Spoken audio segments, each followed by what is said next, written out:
To me, దేవా నువ్వు కూడా నాకు చెందిన వాడివి. This is a Christmas. ఇది గొప్ప విషయాలు.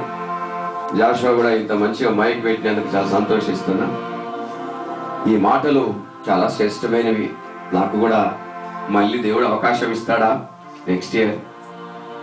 మీరందరూ అదృష్టవంతులు, నేను కూడా అదృష్టవంతుని. మిమ్మల్ని అందరినీ కలిగి ఉండడం, ప్రత్యేకంగా జాషువా కలిగి ఉండడం, పరిచర్యలో చాలాసార్లు సంతోషించి, చాలాసార్లు దేవుని స్తుతించి, చాలాసార్లు దేవుని కనపరిచి. ఎందుకంటే అక్కడక్కడ కన్నీళ్లతో ఆరాధిస్తూ, కన్నీళ్లతో స్తుతిస్తూ, అంతేకాదు కొన్ని ప్రదేశాలలో వాక్యమును బోధించి ఆధిక్యత లేకుండా ఆ పాటలనే సువార్త విధానములో పాడినటువంటి విధానం కనుక ప్రభు ఇచ్చినటువంటి ఆధిక్యత.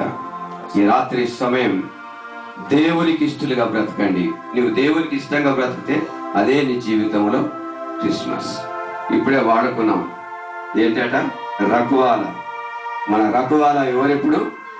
Only Jesus Christ, only Jesus Christ. ప్రార్థన చేసుకున్నాం.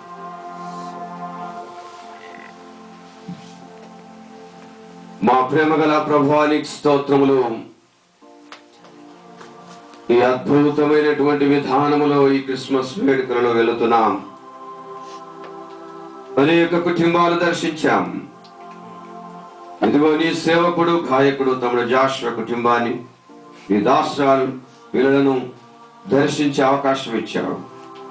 ఈ ప్రాంతాన్ని దర్శించే అవకాశం ఇచ్చావు. నీకు స్తోత్రం అయ్యా. వీరిని నమ్మినటువంటి వారు, నీ రక్తం చేత కడగబడినటువంటి వారు, తిరిగి నీవు వస్తావని నమ్మకంతో ఉన్నటువంటి వారు, కొంతమందిని దేవుని రాజ్యములకు అర్హులుగా చేయడానికి శ్రమ పడుతున్నటువంటి కుటుంబంగా మేము చూస్తూ ఉంటున్నాం. దీవించుము.